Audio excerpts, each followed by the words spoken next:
Stir-fry mantis shrimp for dinner. Hello guys, Catherine here in Hong Kong. Ayan, for today's video tayo ay magluluto na stir-fry mantis shrimp.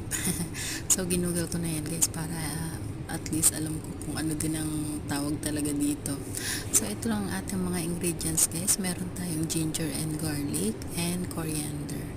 Tapos ang ating mga pampalasa na soy sauce, oyster sauce, pepper, yun lang. So in a pan guys, magisa lang tayo ng bawang at saka ginger, and then ilagay na natin ang ating mantis shrimp. So ito guys, ready to cook na yan. Tinoko lang yan, and then parang luto na siya, kaya saglit ko lang talaga yan niluto.